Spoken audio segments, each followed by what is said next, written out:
Passengers smelled gas, but no one took it seriously. Warnings were ignored, pressure dropped, and instead of fixing it, they made it worse. Then at 1:15 a.m., over 1,300 people were caught in a massive explosion.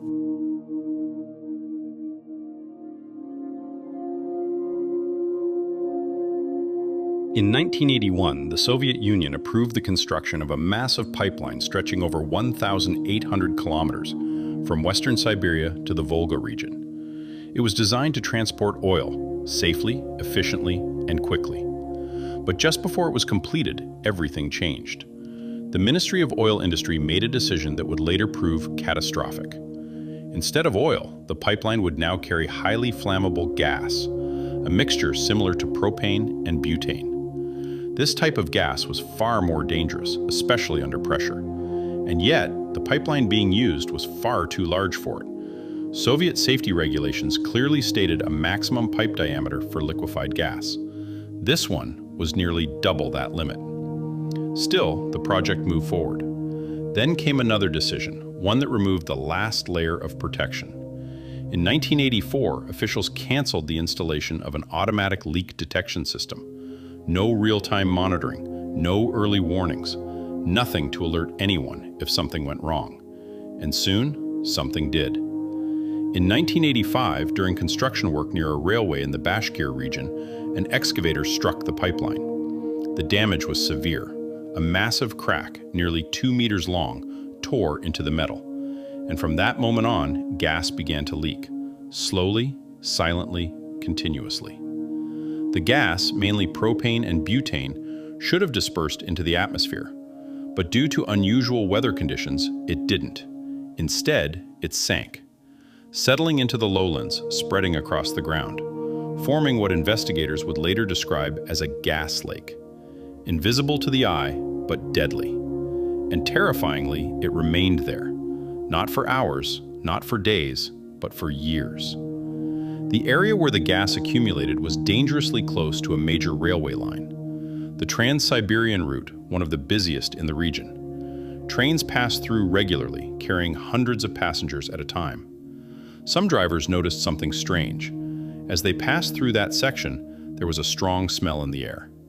Gas. They reported it, again and again, but their warnings were ignored. No investigation, no emergency response. Nothing changed. Then came the night of June 4th. Everything was already in place. The leak, the gas cloud, the railway.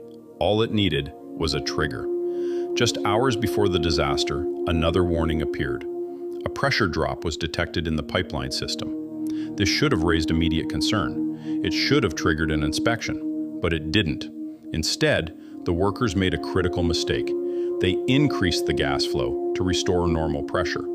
Without realizing it, they were feeding the leak, pumping more flammable gas directly into the growing cloud near the railway. Then, at exactly 1:15 a.m., 2 passenger trains approached each other from opposite directions. Together, they carried over 1,300 people, families, children, vacationers traveling across the country. The night was quiet, calm. No one on board had any idea what they were about to pass through. As the trains crossed paths, a spark appeared. It may have come from the overhead electrical wires, or from the friction of the train wheels against the tracks. But in that moment, it didn't matter, because the air itself had become fuel. The gas cloud ignited instantly. What followed was one of the most devastating non-nuclear explosions in history. A massive fireball erupted, consuming both trains in seconds. The blast was so powerful, it was compared to hundreds of tons of TNT, some estimates even higher. The shockwave tore through the surrounding forest, flattening trees, igniting everything in its path. The night sky turned bright, as if it were daytime, and in an instant, hundreds of lives were changed forever. Inside the trains, chaos. Fire spread rapidly through the carriages, windows shattered, metal twisted. Passengers were thrown from their seats, many severely burned. Some managed to escape, running into the dark forest, their clothes on fire. Others never made it out. Rescue teams were dispatched immediately. military units, medical crews, helicopters. But reaching the scene was difficult.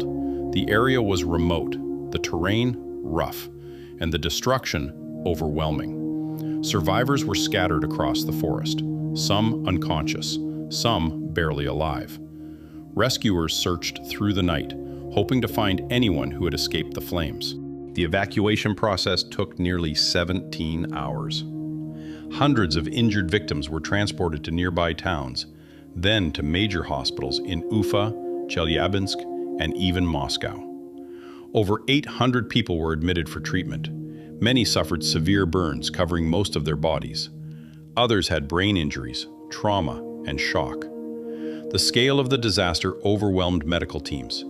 International specialists were even brought in to help treat the victims, especially the children.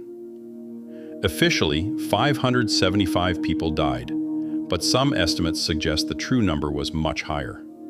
Among the victims were 181 children. Many of the survivors would carry physical and emotional scars for the rest of their lives. The next day, the entire country went into mourning. Flags were lowered, events were canceled. Even major political gatherings were postponed. The nation was in shock. Soon after, an investigation began. At first, rumors spread quickly. Some believed it was sabotage, an attack. But the truth was far more disturbing. This wasn't a deliberate act. It was a chain of failures. A dangerous pipeline converted without proper safety measures, a damaged section left unrepaired, warnings ignored, and a final decision that made everything worse. In the end, 9 officials were charged, most of them connected to the construction and maintenance of the pipeline. But for many, accountability came too late, because by then, the damage had already been done. Today, the pipeline disaster stands as a stark reminder of what can happen when warnings are ignored and safety is compromised. Hundreds of lives were lost, and countless others were forever changed. It wasn't just a tragedy of gas and metal. It was a tragedy of human error, neglect, and the high cost of decisions made without caution. And though decades have passed, the lessons of that night still echo. Vigilance, responsibility, and respect for safety are never optional. If you found this story fascinating, don't forget to like, comment, and subscribe for more stories like this. Your support helps us uncover the world's most shocking events, one story at a time.